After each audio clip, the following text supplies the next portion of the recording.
Hi, everyone, and welcome to Weekly Homilies with Father Mark Soslenko, pastor of Saints Isidore and Maria Parish in Glastonbury, Connecticut. We are part of the Catholic Archdiocese of Hartford.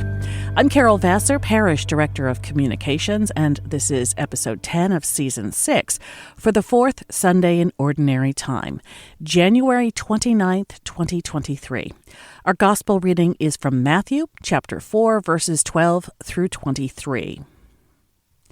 When Jesus saw the crowds, he went up the mountain, and after he sat down, his disciples came to him.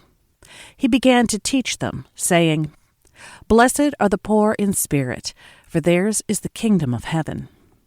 Blessed are they who mourn, for they will be comforted. Blessed are the meek, for they will inherit the land. Blessed are those who hunger and thirst for righteousness, for they will be satisfied. Blessed are the merciful, for they will be shown mercy. Blessed are the clean of heart, for they will see God. Blessed are the peacemakers, for they will be called children of God. Blessed are they who are persecuted for the sake of righteousness, for theirs is the kingdom of heaven. Blessed are you when they insult you and persecute you and utter every kind of evil against you falsely because of me. Rejoice and be glad, for your reward will be great in heaven." The Gospel of the Lord. Not a day goes by when we're not bombarded with some form of advertising. Whether it's something we see on a billboard, read in a newspaper, an ad that comes across the screen of our computer, an email pinging us to the latest product that's being offered, or a text. Advertising is everywhere, and all of it is directed by companies convinced that they can sell us happiness, that they have what we need to live better, to function better, and to feel better about ourselves. This can be anything from the latest designer sweatshirt that has a particular logo on it, or the newest pair of sneakers that's just a little bit shinier than the already good pair that's in our closet, or the latest model car that's going to bring us places we never could imagine we could go, or the pharmaceutical company that now has developed a product that might just diminish these little lines and wrinkles that we develop under our eyes. But it might make you sick. It might cause a rash, and you could die. But the lines will be gone, and you'll look good. We buy into all of this advertising, and it causes us to begin to live an illusion and almost a lie that the quality of ourselves, how we feel about who we are, how productive we are in the world, is all related to these exterior non-essentials that we're continually trying to be convinced of actually needing. And whether we give heed to it or not, it sends messages to us and convinces us of this illusion of a self-created world. But does any of it, anything we can accumulate or find outside of ourselves, really lead us to happiness? What is happiness? Well, Jesus gives us the blueprint for it today when he lays out the teaching of the Beatitudes. And we listen to what he says, and it rings very true in our ears as something that is attractive to us. There's something in there that makes sense. But to fully understand the teaching he rolls out, we have to look to other things that Jesus said and did, and to the fuller body of scriptures, even the Old Testament, where themes of this kind echo. The Beatitudes bring us back to that day when Jesus was just a young lad and he went into the synagogue and broke open the scroll of Isaiah and proclaimed liberty to captives, recovery of sight to the blind, a year of favor for the Lord, and good things for the poor. The Beatitudes echo back to Jesus' primary commandment to love God with our whole being and to love our neighbor as ourselves.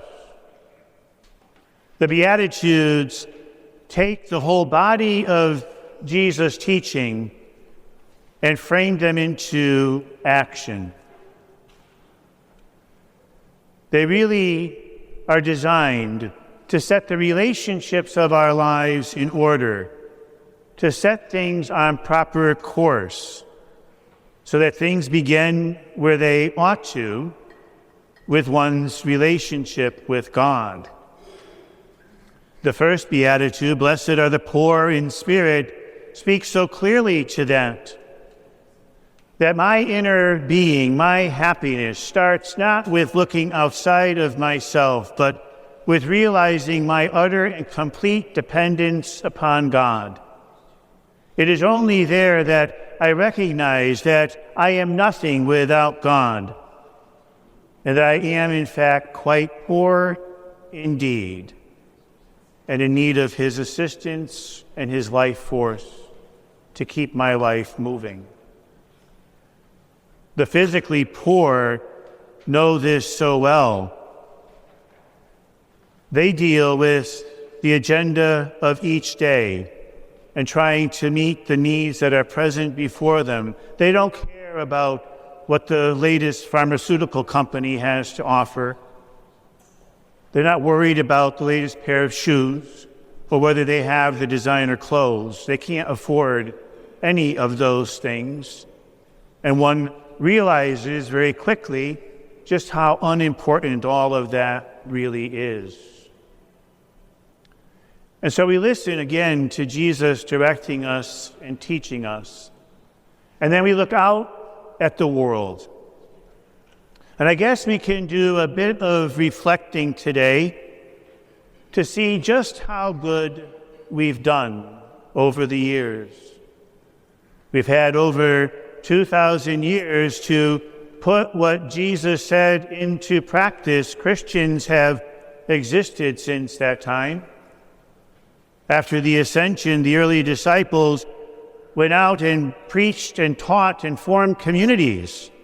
And we read in the Acts of the Apostles how they took care of each other's needs. They held things in common.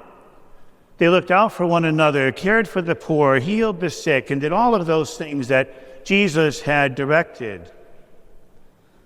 And it looked like things were moving along pretty well. Did it continue? As we look out at the world, we have to be honest and wonder why there is so much famine and starvation.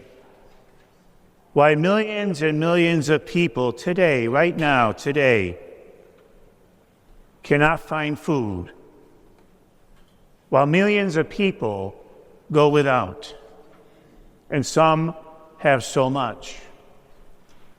We have to stop and think, while there is so much mental illness abounding, how many lost, conflicted souls walk the streets with no place to go and no one to really reach out and help?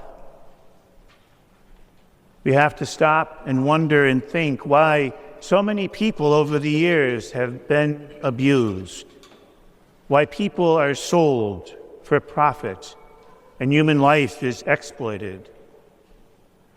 We have to stop and think why human life can so easily be disregarded, snuffed out in a minute, without ever the notice or a glance, simply because we want to. How many countless children have suffered and died in endless and needless wars? How many countries are right now in conflict, fighting those same unnecessary wars? How many people over the years have been tortured? How many people have been persecuted? There is no end to the greed and the anger and the suffering. People are still the victims of injustice. People are still being wounded and hurt. Tyre Nichols is the latest among them. Mass shootings still occur spontaneously throughout for whatever reason, who knows. There's so much anger and apathy and violence and greed. And don't get me wrong, as we look at the picture of humanity, there is so much good that is happening. It happens here in our community. We have these wonderful collections for those less fortunate. We respond to needs. And so there is this goodness that humanity rises up and does, especially when humanity is kicked down and in pain. But there is this undercurrent of unsettledness, this unrest, this unhappiness, this agita, this ill will that is alive and brewing, and it raises its head every once in a while, and we see it come to the fore, which speaks of people who are lost and people who do not know where to look for the happiness they seek. But Jesus has given us that answer. The Beatitudes are here to help us put our relationships in proper order. And so as we look around at the world and where we've come as people, how did it go so wrong? If the Son of God came into the world to bring peace and the love of God's kingdom, how did it go so wrong? How did we get so off track? Well, as you and I sit here today, we're certainly not responsible for the big picture of it all, I don't think. But we all bear some responsibility because we're all in this same boat together. And I think in order for the Beatitudes to even stand the chance, for the gospel to even stand the chance, we have to really ask that question of how did this go so wrong? What led to all of this conflict? What is leading to all of the pain? What is causing all of the inequity and injustice? Have the Beatitudes simply gone out of favor and fallen into the vat of irrelevancy? You know, if Jesus were to come and walk among us today, and he were able to find a place where he could reach the greatest audience of the world,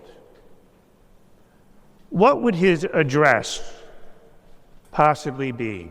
What words would come from his mouth? Would he reiterate again this very beautiful Sermon on the Mount and remind us of the Beatitudes that he already placed before us? Or might he venture back to another time, a time when he got angry, a time when he was frustrated, a time when his true human sensibility and compassion came out. And it was when he went to the temple, the synagogue, and there found people changing money. And he overturned their tables, and he got angry at the injustice that he witnessed in front of him. Would he be like that today with us and stand and say, "What have you done? What have you done to my Father's house?" It was supposed to be a place where people lived in peace. It was supposed to be a place where harmony and justice reigned.